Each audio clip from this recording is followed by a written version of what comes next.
Bonjour à tous.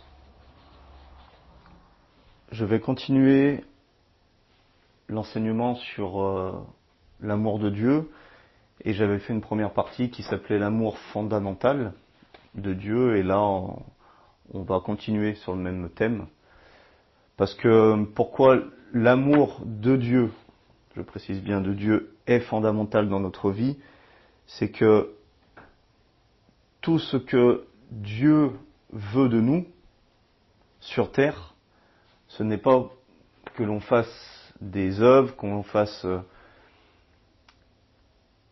des actions qui viennent de nous, de notre propre performance, qu'on essaye de mériter quoi que ce soit, qu'on essaye de l'étonner.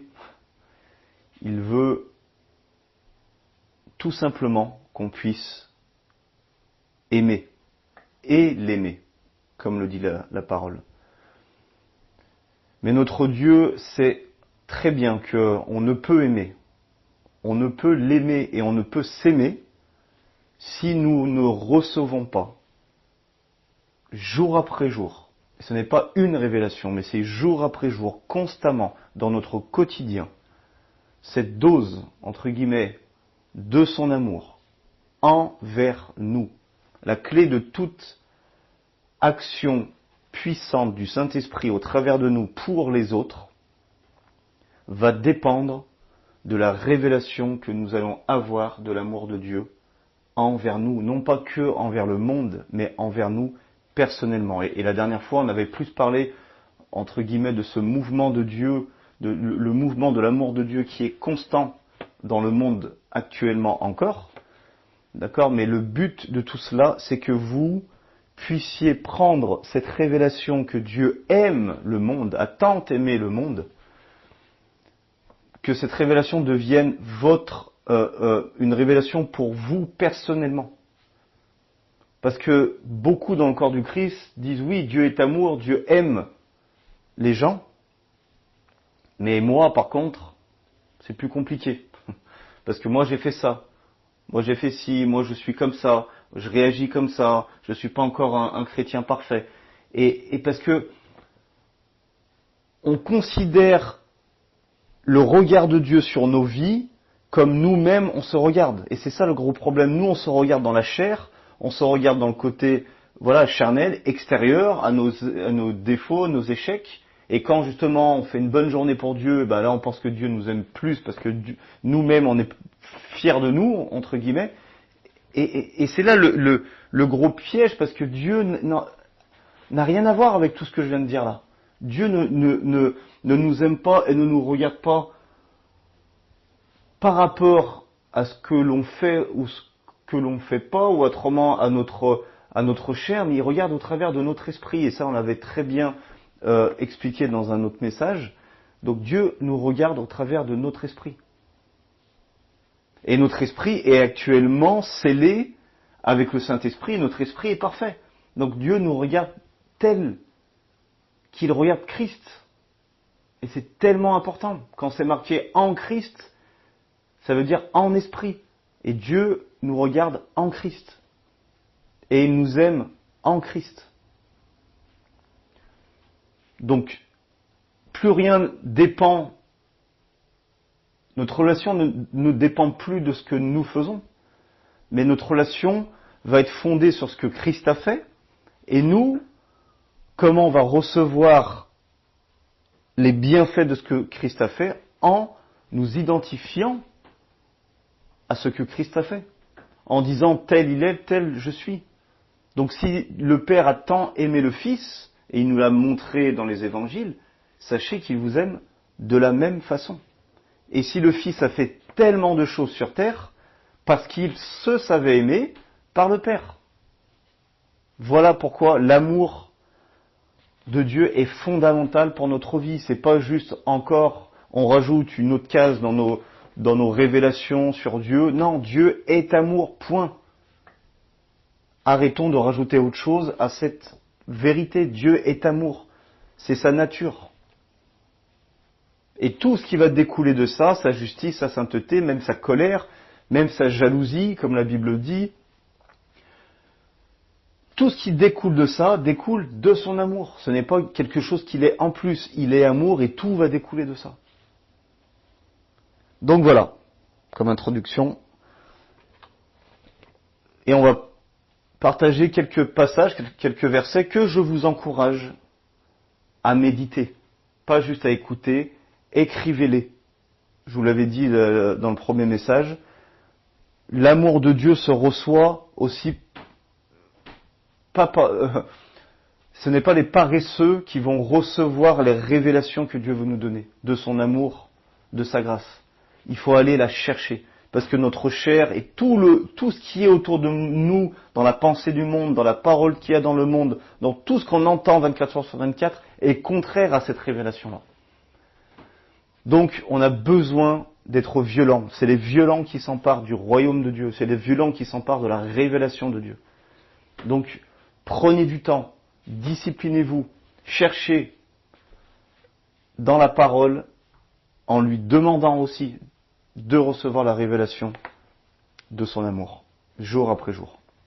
Donc le premier passage que je voudrais prendre, c'est 2 Pierre 3, verset 9, qui est un passage très, très bon et qu'on a entendu peut-être pour la plupart d'entre vous beaucoup de fois dans les églises, mais j'aimerais le voir avec un regard nouveau. Le Seigneur ne tarde pas dans l'accomplissement de la promesse, comme certains le pensent. Au contraire, il fait preuve de patience envers nous, voulant qu'aucun ne périsse, mais que tous parviennent à la repentance. Donc beaucoup de choses à dire. Déjà, si on prend la première partie, le Seigneur ne tarde pas dans l'accomplissement de la promesse, comme certains le pensent. Donc ça veut dire que si on pense cela, ça veut dire qu'on se trompe. Paul le fait énormément, donc là c'est Pierre qui écrit, mais Paul aussi le fait énormément dans ses écrits. Il répète des phrases ou des questions que le monde lui posait, les religieux ou les païens ou les croyants qui n'avaient pas encore de la connaissance. Il répétait cette question-là pour montrer que c'était une erreur, et après il développait là-dessus. Donc c'est une erreur de penser que Dieu tarde dans l'accomplissement de la promesse. C'est une erreur que Dieu est lent pour répondre à nos prières, pour répondre à sa promesse. C'est faux. Et c'est archi faux parce que tout a été accompli. Dieu n'est plus en train d'attendre quoi que ce soit pour vous donner. Il vous a déjà tout donné.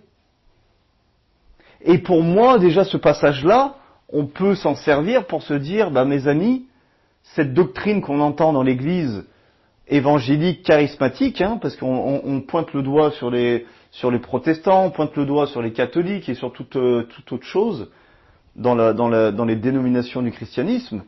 Mais moi, j'aime pointer le doigt sur l'évangélique, sur la pensée évangélique, parce que c'est celle-là qui nous gouverne, en tout cas la plupart d'entre nous, on a été gouvernés par ça, mais il y a des choses terribles aussi. Et une des choses, et peut-être que vous n'allez pas être d'accord, que ça va vous frustrer, mais c'est pas grave, c'est que, encore dans l'église, je l'entends cette phrase, oui, mais ce n'est pas encore le temps de Dieu.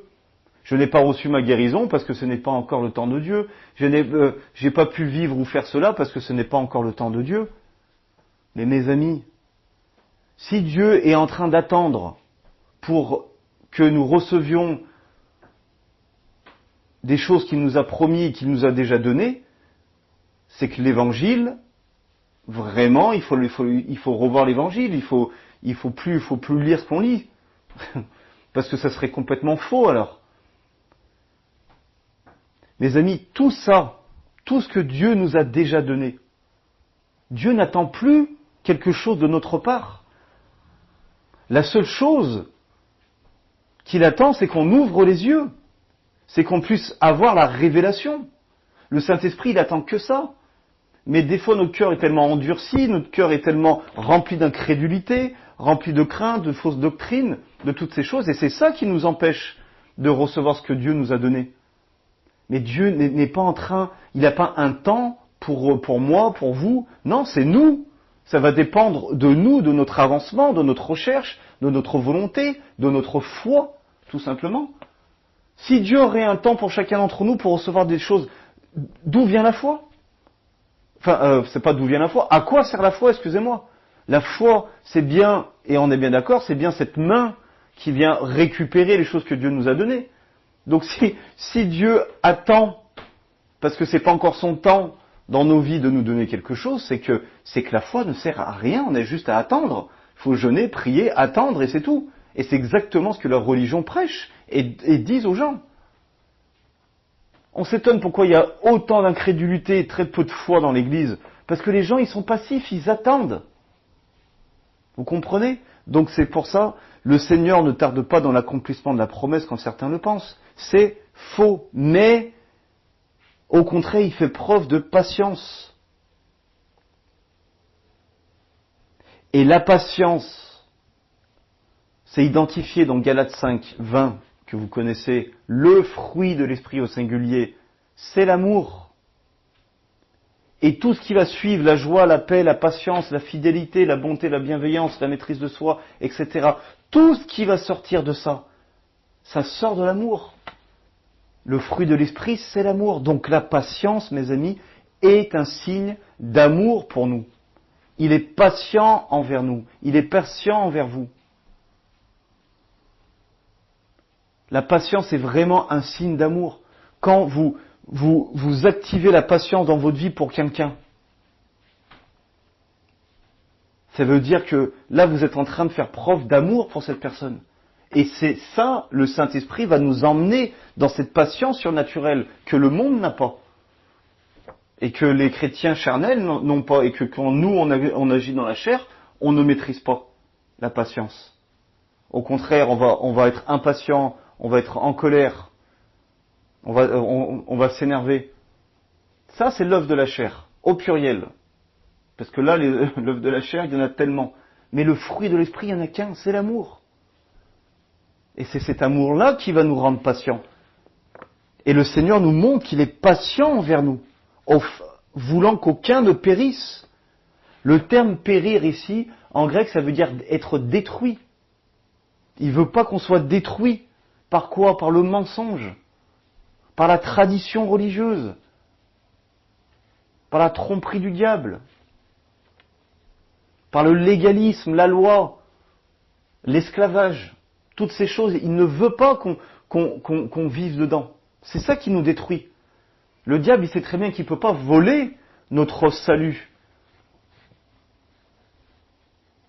Il ne peut pas le faire, mais par contre, il peut faire quoi? Il peut nous détruire de l'intérieur pour que sur terre, on ne serve à rien du tout. Pour qu'on ne goûte pas à l'éternité. Pour qu'on ne goûte pas à la vie éternelle. Et Dieu, dans son amour pour nous, il est patient parce qu'il sait très bien dans l'état que nous sommes. Il sait très bien comme il s'est fait homme, il avait la même chair que nous, les mêmes difficultés. Il le sait très bien tout ça. Pour ça qu'il use de patience envers nous. Et il nous parle, au travers de sa parole, au travers des enseignants, au travers de toutes choses. Il nous parle constamment pour qu'on puisse ouvrir les yeux à la révélation.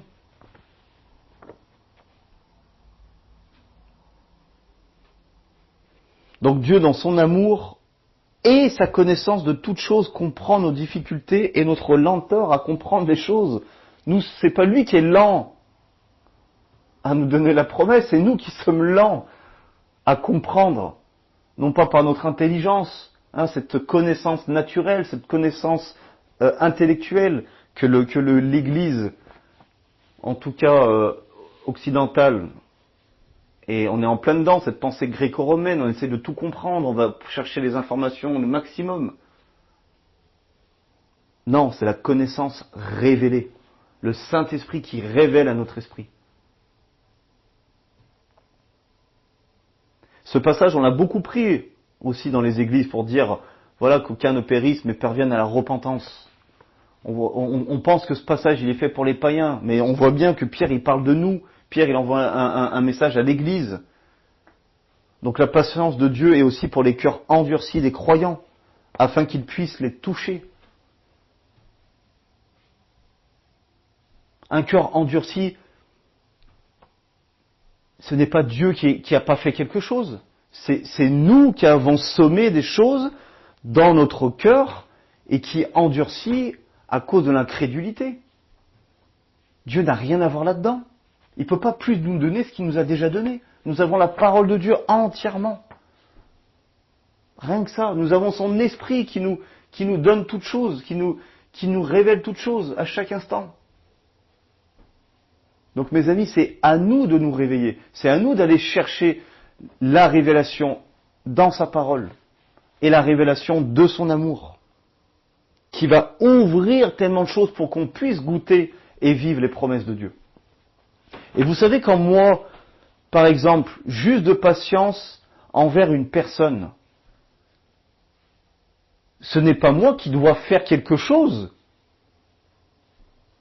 J'attends bien quelque chose de la personne.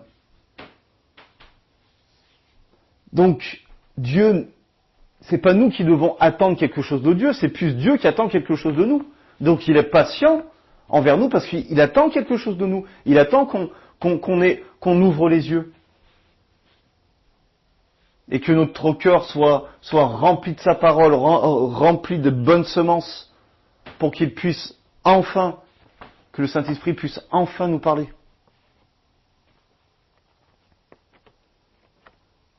Donc le désir de Dieu, c'est qu'aucun ne périsse, c'est-à-dire qu'aucun ne soit détruit par le mensonge, la religion ou le diable.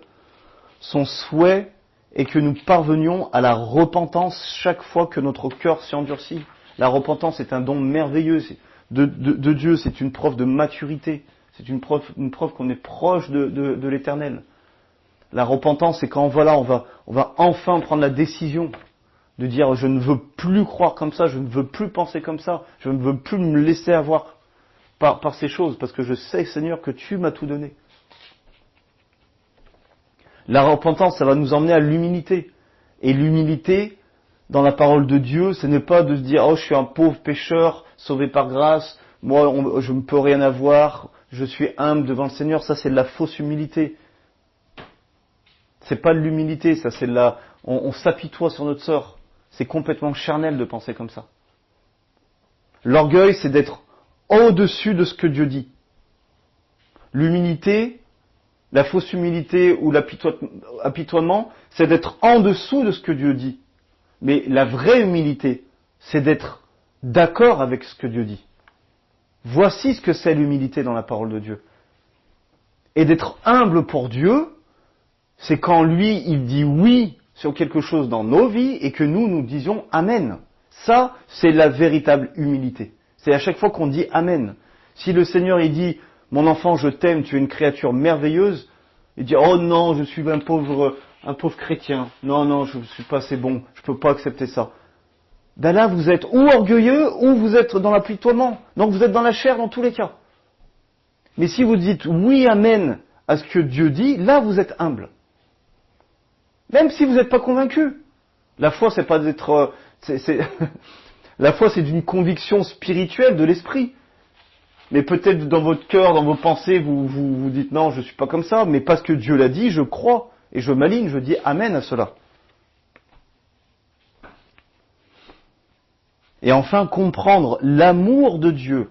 D'accord ? Donc là, on parle de la patience, et ça serait intéressant de prendre chaque fruit qui vient du fruit de l'amour, et de le voir dans la parole, comment Dieu l'a manifesté. Là, on voit qu'il a manifesté la patience. C'est extraordinaire. Donc, comprendre l'amour de Dieu et sa patience nous invite à nous reposer dans son amour et à lui faire confiance. De savoir que Dieu est patient envers nous, ça nous donne une confiance, ça nous donne un repos. De savoir que Dieu ne se met pas en colère, à chaque fois qu'on ne comprend pas, qu'on fait le contraire à ce qu'il nous a enseigné encore, à ce qu'on a lu, à ce qu'on a entendu, eh ben, il est patient. Sa patience, c'est vraiment ce temps de la grâce. C'est sa patience. Ça dépend plus de ce qu'on fait ou on ne fait pas. Ça dépend que de son amour. C'est sa patience. Mais sa patience aura une limite à un moment. Quand viendra le jugement. Là, sa patience sera terminée. Mais là, on est dans le temps de la patience de Dieu. Son amour révélé. Manifesté par sa patience. Pourquoi Jésus, il tarde à venir ? Parce que Dieu est tellement il aime tellement tous les gens qui sont perdus qu'il use encore de patience. Parce qu'il veut que tous soient sauvés et parviennent à la connaissance de la vérité. Et quand tout à l'heure on parlait du temps de Dieu, le seul temps que l'Éternel dispose aujourd'hui, c'est par rapport au retour de Jésus, justement. Ça, c'est quelque chose, oui, c'est quelque chose que Dieu attend, où là, il y a quelque chose à attendre, si vous préférez. D'accord ? Et tout simplement, c'est marqué dans la parole que Dieu a mis en nous la pensée d'éternité. Quand on est né de nouveau, on ne vit plus sur une limite de temporalité terrestre, mais maintenant, on vit par rapport à l'éternité. On est soumis à l'éternité. Vous imaginez ? On n'est plus soumis au temps de ce monde. Notre corps est soumis au temps parce qu'on vieillit et un jour on va retourner poussière. Mais notre esprit, lui, il est plus soumis. Donc si on marche par l'esprit, on est soumis à l'éternité. Donc pourquoi on dit que ce n'est pas le temps de Dieu ? Jésus a dit, le salut est aujourd'hui dans votre maison. Tout est accompli. Arrêtez d'attendre le temps de Dieu. Et commencez à vous réveiller. Le deuxième passage que je voudrais vous enseigner, c'est dans 1 Jean 4, de 8 à 10, donc encore très connu, la lettre de Jean, surtout la première. Et le verset 8 nous dit, « Celui qui n'aime pas n'a pas connu Dieu, car Dieu est amour. » Ça va piquer, mais c'est une réalité, mes amis. Déjà, Dieu est amour. Quand vous voyez l'amour dans la Bible, on parle de Dieu. Quand on parle de Dieu, on parle de l'amour. Dieu, l'amour est la nature même et la définition de Dieu. Ce n'est pas quelque chose qui se force, ce n'est pas quelque chose qu'il fait de temps en temps. Il est comme ça, c'est sa nature, on ne peut pas l'enlever. D'accord ? Donc c'est sa nature. La première partie, celui qui n'aime pas n'a pas connu Dieu. Le verbe, le terme connaître dans la parole. C'est la relation intime. C'est d'avoir une relation en intimité. Adam connu Ève. Ils ont eu un enfant. Donc c'est vraiment la partie la plus intime. Donc connaître celui qui n'aime pas n'a pas connu Dieu. Ça veut dire ça veut dire qu'on n'est pas en relation avec lui. Donc quand on agit avec colère, avec haine ou jugement dans nos journées, nous chrétiens nés de nouveau qui avons soi-disant tout compris, ou quand on accomplit des œuvres religieuses, parce qu'on va évangéliser, parce qu'on doit évangéliser, on va donner à manger aux pauvres, parce qu'on doit donner à manger aux pauvres, etc. On enseigne parce qu'on doit enseigner. Si on le fait avec un cœur religieux, qui n'est pas poussé par son amour, on ne connaît pas Dieu dans ce moment-là. Mais si on a dans le moment de la journée, si on n'est pas poussé, conduit par l'amour de Dieu dans les moindres petits détails, juste même d'être dans la maison, de faire un ménage, et qu'on n'est pas rempli dans la joie d'être ce qu'on est et de faire ce qu'on fait, c'est que nous ne sommes pas en relation avec Dieu, avec le Saint-Esprit. Donc quand on agit dans la colère, dans le jugement, dans la critique, dans l'inquiétude, toutes ces choses qui viennent de l'ennemi, parce qu'il est comme ça, l'ennemi est rempli de peur, il est dépressif. Toutes ces choses viennent de lui, il est colérique, ça vient de lui toutes ces choses. Donc ça veut dire quoi, mes amis ? Ça veut dire qu'on est en relation avec le diable. Ça peut être très fort ce que je suis en train de dire, mais c'est une réalité. Quand on agit comme ça, c'est que dans ce moment-là, on est en relation intime avec le diable. Donc celui qui n'aime pas n'a pas connu Dieu.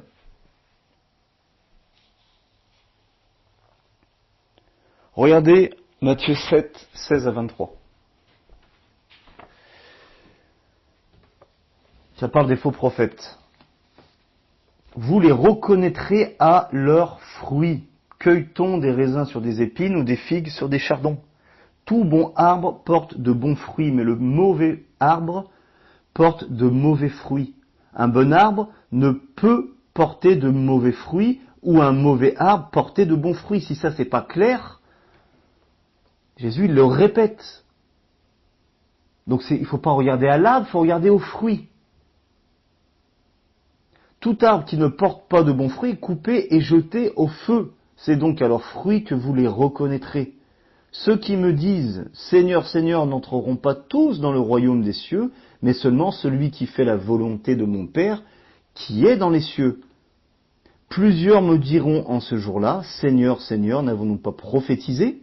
Première œuvre. N'avons-nous pas chassé des démons? Deuxième œuvre. N'avons-nous pas fait beaucoup de miracles? Troisième œuvre. On peut dire, n'avons-nous pas évangélisé? N'avons-nous pas enseigné? N'avons-nous pas fait des disciples?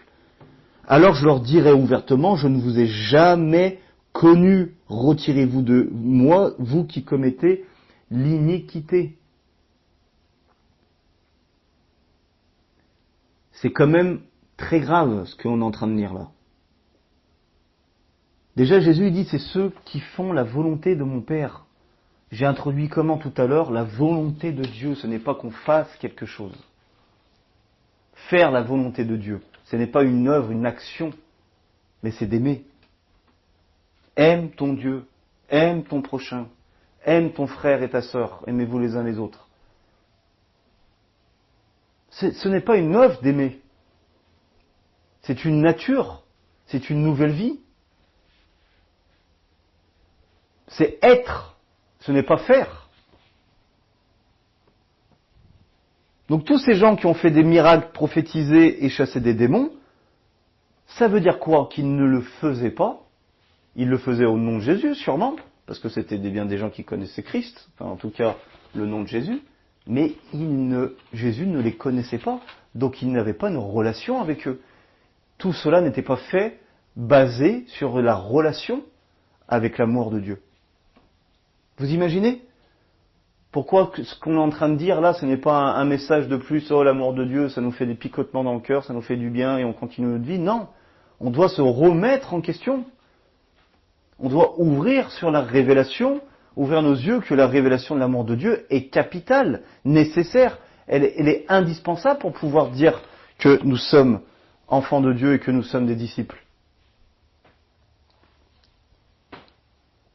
Donc si Dieu est amour et qu'il habite en nous, il n'y a pas besoin de faire 10 ans de théologie pour ça. Notre nouvelle vie doit être fondée sur son amour, tout simplement. Et pas sur cet amour humain ou ce faux amour qu'on voit dans des pensées complètement diaboliques, que le diable, vous imaginez, le diable qui est rempli de colère, de haine, etc., qui essaye d'aimer, enfin faire semblant d'aimer pour encore pervertir la révélation et ce que Dieu fait. C'est terrible. Mais quand le diable essaye d'aimer, mais ça fait des choses horribles. Et ça se voit comme le nez au milieu du visage. Mais pourtant, il y en a plein dans le monde qui disent qu'ils sont remplis d'amour, mais c'est rempli d'esprits mauvais qui sont derrière. C'est le diable qui se déguise en ange de lumière. Vraiment. Donc il y a un faux amour, encore une fois, comme il y a un faux pardon dans le monde. Mais là, on parle de l'amour qui vient de Dieu. Verset 9, toujours 1 Jean. L'amour de Dieu est manifesté envers nous, encore une fois, le mouvement envers nous, en ce que Dieu a envoyé son Fils unique dans le monde afin que nous vivions par lui. Donc là, encore une fois, il n'y a rien de ce que nous avons fait. Son amour a été manifesté par rapport à ce que lui, il a fait. Donc l'amour de Dieu n'est pas juste une doctrine qu'on doit encore partager, qu'on doit encore apprendre, enseigner. C'est pas une doctrine, mais c'est une réalité qui s'est manifestée il y a 2000 ans au travers du sacrifice de Jésus. Et ce sacrifice est 2000 ans après encore actuel parce que ce sacrifice n'est pas lié au temps. Il n'est pas temporel, il est éternel. Donc cette action d'amour que Dieu nous a montrée il y a 2000 ans, il le montre jour après jour, dans notre quotidien. 1 Jean 4,10, péché. Donc l'amour de Dieu n'est jamais conditionné par nos actions, nos œuvres ou nos performances. Contrairement à ce que la religion vient nous enseigner. La religion, on doit faire jeûner, prier, lire la Bible, évangéliser, enseigner, aller à l'église pour obtenir plus de son amour, de sa guérison, de sa promesse, de son héritage, de son pardon. Alors que l'amour de Dieu,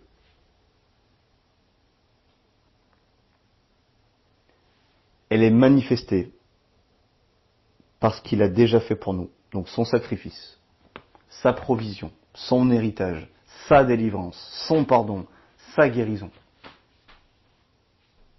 Tout lui appartient et il nous a tout donné. 1 Jean 4, 19, pour terminer, pour nous, nous l'aimons parce qu'il nous a aimés le premier. Donc pourquoi je répète encore cela? Là, Jean, il est en train de dire, si on aime Dieu véritablement, parce que si Jean il l'écrit, c'est qu'il avait une relation pas charnelle avec Jésus, justement, pas que extérieure, mais vraiment une relation d'esprit. Il avait compris dans son cœur qui était Christ et pourquoi il se disait le disciple que Jésus aimait. Parce que il se savait aimer de Dieu. Mais si nous avons du mal à aimer Dieu, du mal à aimer notre prochain, ou même du mal à s'aimer soi-même, c'est que on ne se laisse pas ou on ne s'est pas laissé aimer par Dieu. Tout simplement. Et je suis désolé, dans l'église traditionnelle, on parle de l'amour de Dieu. On va dire, vous voyez, Dieu vous aime, donc allez, faites ça pour Dieu, faites ci, allez, faites des disciples, prêchez l'évangile. Vous avez vu comment Dieu vous aime, il faut lui rendre l'appareil. C'est terrible. Oui, on sait dans notre intelligence que Dieu nous aime, mais moi je ne l'ai jamais ressenti. Voilà ce que les gens disent. Donc, laissons-nous inonder par l'amour de Dieu. Et c'est de ce débordement que va naître la capacité d'aimer Dieu, d'aimer son prochain, d'aimer son frère, sa sœur et de s'aimer soi-même. Ça doit être un débordement de son amour. C'est comme si on se retrouvait dans une pièce toute noire sans fenêtre, d'accord ? Tous ensemble, et moi je me retrouve, vous êtes tous là, ensemble, je sais pas, voilà, 50 personnes, et moi je suis un peu plus loin, tout seul. Dans le noir, on se voit pas. D'un coup, un projecteur sur le plafond m'éclaire que moi. Mais vraiment un vaisseau très focalisé que sur moi. Là, vous me voyez. Pourquoi ? Parce que la lumière qui se reflète sur moi, du coup, vous éclaire, et du coup, là, vous me voyez grâce à cette lumière. Et on pourrait dire, waouh, Brian, tu nous as éclairés, tu nous as illuminés. Grâce à toi, on voit. Alors que c'est le projecteur, la lumière du projecteur qui vient refléter sur moi, qui a permis que la pièce puisse être éclairée et qu'on puisse voir quelque chose. Ce n'est pas moi qui a fait quelque chose moi-même pour pouvoir vous éclairer. Et bien c'est exactement pareil. C'est l'amour de Dieu qu'on reçoit sur nous qui vient refléter après dans nos vies sur les autres. Voilà comme image, on va dire simple, mais qui nous montre qu'on ne peut pas créer cet amour-là. En tout cas, celui que Dieu, au travers de Jésus sur la terre, qui nous a expliqué comment aimer. Donc toute action de bienveillance, de guérison ou d'aide que nous accomplissons est le débordement de son amour envers nous et en nous, et non le fruit de notre propre bonté. La Bible dit que le cœur de l'homme est mauvais. Donc n'allez pas croire que vous avez votre propre bonté dedans.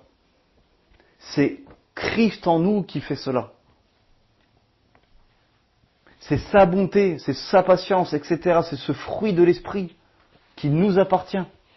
Donc la gloire doit toujours revenir à Dieu, car sans lui, nous ne sommes rien du tout.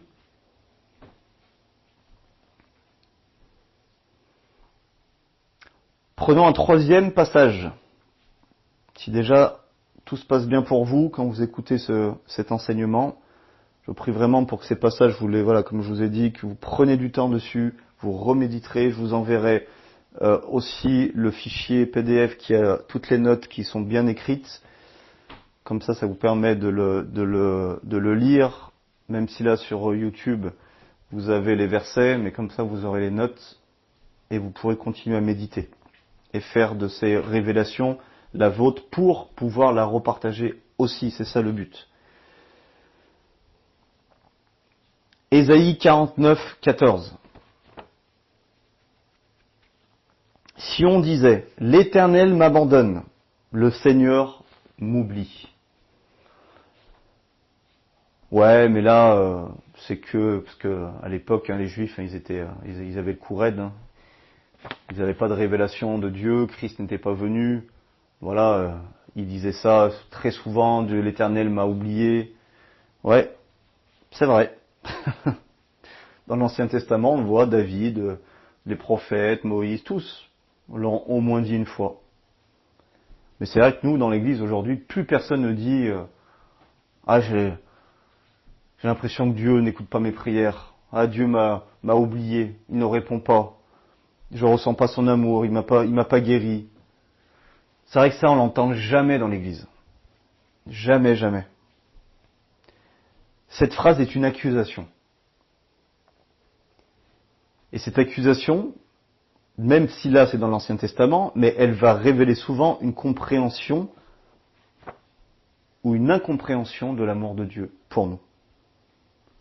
C'est vraiment important de comprendre que toutes les personnes qui ont ces pensées, ou qui l'ont même déclaré, et qui l'ont vécu, qui sont éloignées de Dieu, parce que soi-disant Dieu les a abandonnés, c'est bien la preuve que Jésus, s'il serait revenu, il aurait dit « je ne vous connais pas ». Et ça fait flipper.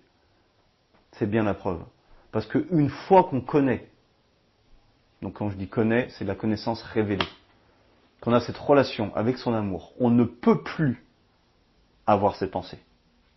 Et même si ça peut arriver, on la rejetterait aussi vite qu'elle arriverait. On ne peut pas.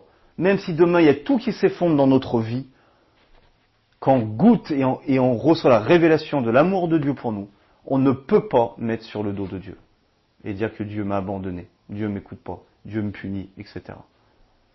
C'est pour ça que si vous avez encore des pensées comme ça dans vos cœurs, vraiment, c'est le moment de vous repentir, c'est le moment de tout arrêter, tout ce que vous avez fait, tout ce que vous essayez de faire pour Dieu, arrêtez, ça ne sert à rien, vraiment ça ne sert à rien. Cherchez l'amour de Dieu. La suite, donc c'est la réponse dans Ésaïe 49, 15. Une femme, donc c'est l'Éternel qui parle, une femme oublie-t-elle l'enfant qu'elle allait? N'a-t-elle pas pitié du fruit de ses entrailles? Donc c'est quelque chose qui est tellement une mère, et je pose à chaque fois la question à toutes les mères qui sont dans le temps d'enseignement, et bien sûr il n'y en a pas une qui répond qu'elles auraient même pensé un jour pouvoir oublier, pouvoir mettre de côté leur enfant, même si c'est les plus terribles au monde. Mais ça peut arriver.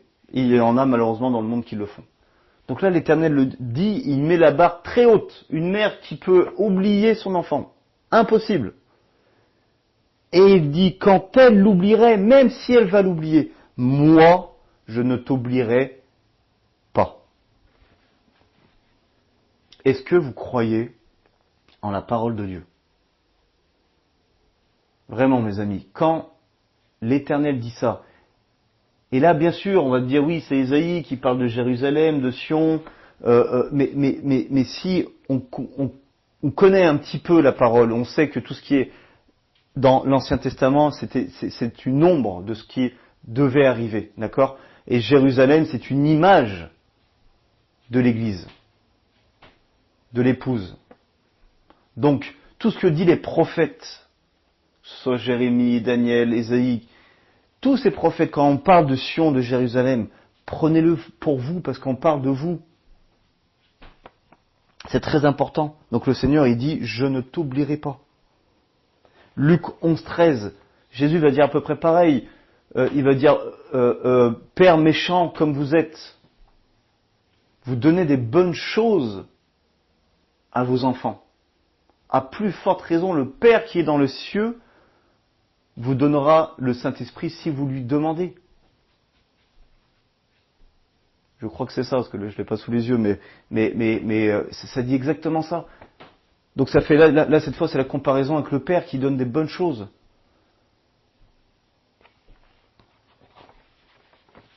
Donc Dieu est bien plus que votre mère terrestre ou votre père terrestre, ou bien plus que vous en tant que mère ou en tant que père qui est prêt à tout faire pour vos enfants.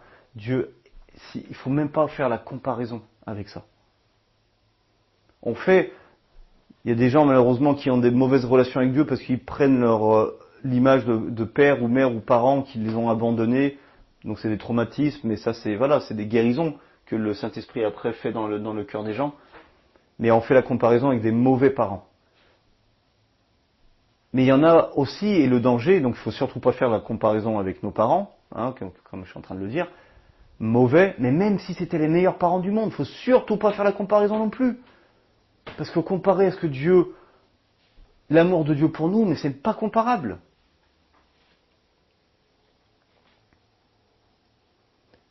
Et Ésaïe 49, 16, voici, je t'ai gravé sur mes mains. Tes murs sont toujours devant mes yeux. C'est une image forte dans la pensée hébraïque. Je suis allé chercher parce que je ne voyais pas, ça veut dire quoi, graver sur mes mains. Bon, voilà, on peut s'imaginer, hein, on grave quelque chose sur la main. C'est sûr que la main, elle est toujours devant nos yeux. Donc, ça représente vraiment ce côté d'avoir constamment, justement, tes murs sont constamment devant mes yeux. Donc moi je voyais l'image vraiment du Saint-Esprit qui est en nous et que les murs, c'est nous, quoi. Il nous voit constamment. Et dans la pensée hébraïque, justement, c'est ça veut dire symbolisant un souvenir indélébile. Quand il dit les mains, le nom gravé sur les mains. Un amour et une fidélité éternelle. Une attention constante. Voilà ce que c'est dans la pensée hébraïque quand il a écrit ça, les gens comprenaient, ça veut dire tout ça. Il est constamment en train de faire attention à nous. Il a un souvenir indélébile de nous. Il a un amour, une fidélité éternelle. Encore une fois, la fidélité, fruit de l'esprit, signe de l'amour de Dieu pour nous. Voilà comment Dieu vous voit. Et quand il vous a dessiné sur sa main, et là on va le voir dans le prochain passage, et le dernier, quand il vous a dessiné sur sa main, quand il vous a écrit, il l'a fait parfaitement. Vous allez comprendre. Éphésiens 2, 8 à 9. Car c'est par la grâce que vous êtes sauvés, par le moyen de la foi. Et cela ne vient pas de vous, au cas où si on n'avait pas encore compris depuis le début. C'est le don de Dieu. Ce n'est point par les œuvres, afin que personne ne se glorifie. Déjà je sais que la plupart vous êtes au courant, mais le mot sauver, donc c'est le mot sozo en grec, qui est très important parce que ça englobe non seulement le salut, hein, le salut qu'on imagine pour aller au paradis, mais aussi la guérison, la délivrance de la dépression, de l'esclavage, du mensonge, de la pauvreté. Ça représente tout ça, le mot sozo. Donc c'est par la grâce que vous êtes délivrés, c'est par la grâce que vous êtes sauvés par le moyen de la foi. Donc ça veut dire quoi? Qu'on ne peut pas se guérir soi-même, on ne peut pas se restaurer soi-même. C'est tout par la grâce de Dieu. Et est-ce que c'est marqué par le temps de Dieu? Non, par la foi. Parce que c'est fait. c'est par la foi. C'est juste quand on a une révélation qui nous emmène à croire. Donc le salut, c'est un don qui vient de Dieu. C'est Dieu qui nous le donne. Et ce repos de la foi, c'est d'apprendre à dépendre de sa grâce et non plus à dépendre de nos efforts. On doit dépendre de sa grâce. Ce que vous allez faire pour essayer de vous guérir, vous sauver, toutes ces œuvres-là, pour essayer de mériter quoi que ce soit, dans l'équation, ça ne sert à rien à part de vous faire perdre du temps et d'endurcir votre cœur, parce que ça ne va pas marcher.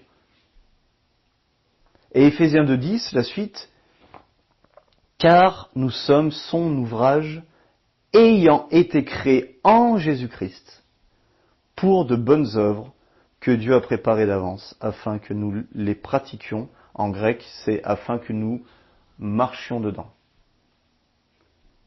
Donc on voit que c'est même pas des œuvres, encore on doit faire quelque chose, mais c'est vraiment de marcher tout simplement, de marcher par l'esprit, de marcher dedans. C'est tout ce que Dieu va faire dans nos journées, qui crée chaque jour, et on va rentrer dedans. Tout simplement. Et imaginez pas ces œuvres automatiquement pour l'Église, il faut aller dans les rues, pour les pauvres, bien sûr que ça en fait partie, et gloire à Dieu pour ça, qu'on soit utile pour les autres, mais c'est fait aussi partie pour votre foyer, pour votre travail, pour tout ce que vous faites dans une journée, c'est des œuvres préparées d'avance, parce que on a été créé, on est l'ouvrage de Dieu, créé en Jésus-Christ. Est-ce que le Père a aimé Jésus? Est-ce que le Père aime Jésus? Tel il est, tel vous êtes. J'espère que vos yeux s'ouvrent, vraiment. Le mot ouvrage, en grec c'est merveilleux, c'est le mot poéma, qui nous a donné en français le mot poème. Je ne sais pas si déjà c'est en train de vous toucher. Nous sommes le poème de Dieu. Nous sommes l'accomplissement de son œuvre. Nous sommes son chef-d'œuvre. Ça veut dire tout ça dans le grec, dans le Strong. Nous sommes son chef-d'œuvre. Quand un artiste peintre a fini, c'est pas ça son chef-d'œuvre, c'est vous. Quand il a créé l'homme, il a dit, voilà, c'est bon. C'est très bon même. Vous imaginez? Vous êtes le chef-d'œuvre. Donc à chaque fois que vous vous voyez en dessous de ce que Dieu dit dans sa parole, vous êtes charnel, mes amis, vous êtes dans la chair quand vous vous voyez en dessous de ça. Repentez-vous de ça, de comment vous vous voyez. Et commencez à demander à Dieu qu'il ouvre les yeux de votre cœur, que comment lui, il vous considère. Un chef-d'œuvre. Et quand Dieu fait quelque chose, il le fait parfaitement. Et tout ce qu'il a créé dans la Genèse, encore une fois, c'est le fruit de son amour. Il ne l'a pas fait pour faire une vengeance au diable, il ne l'a pas fait parce qu'il était obligé, parce qu'il s'ennuyait. Non, c'est encore la manifestation de son amour envers nous.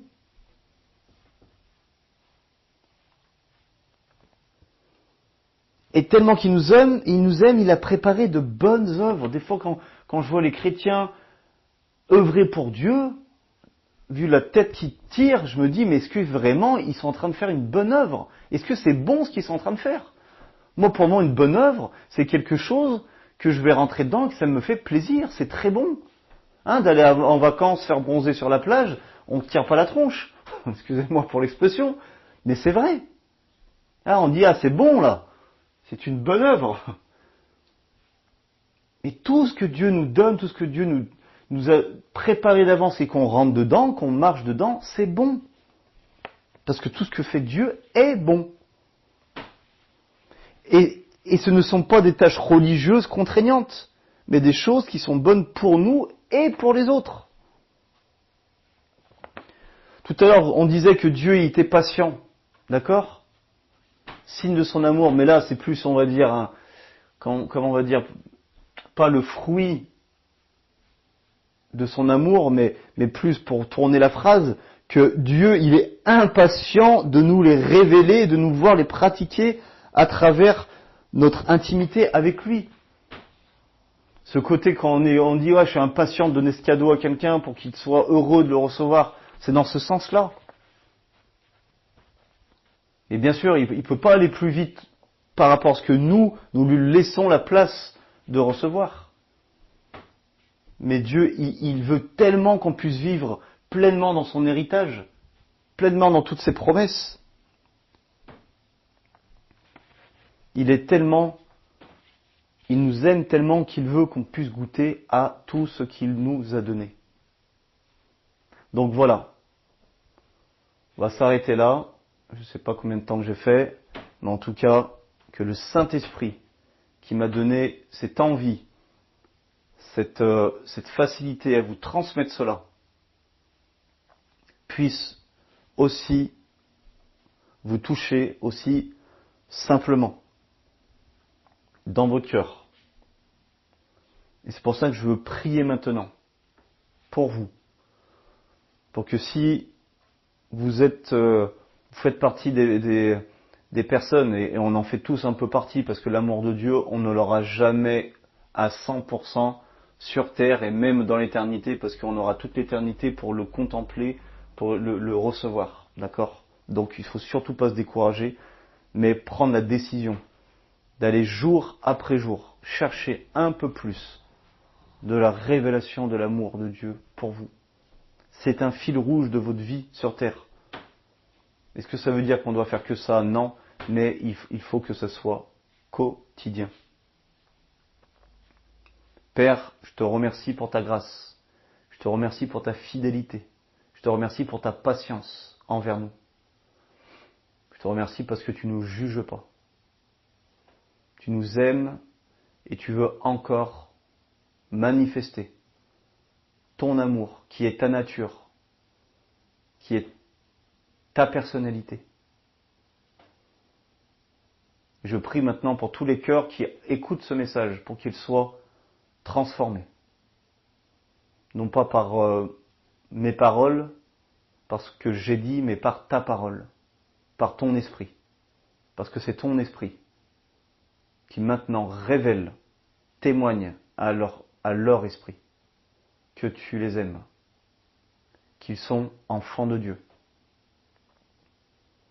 qu'ils sont des créatures merveilleuses, que tu as constamment devant tes yeux, qu'ils sont ton chef-d'œuvre. Merci Seigneur de révéler encore. Je prie que les yeux des cœurs maintenant s'ouvrent sur cet amour et qu'ils puissent comprendre la richesse de l'héritage que tu leur as donné, Seigneur. Merci mon Père. Je te glorifie. Je te remercie encore pour ce que tu es en train de faire maintenant dans les vies, dans les cœurs, dans le nom de Jésus. Amen.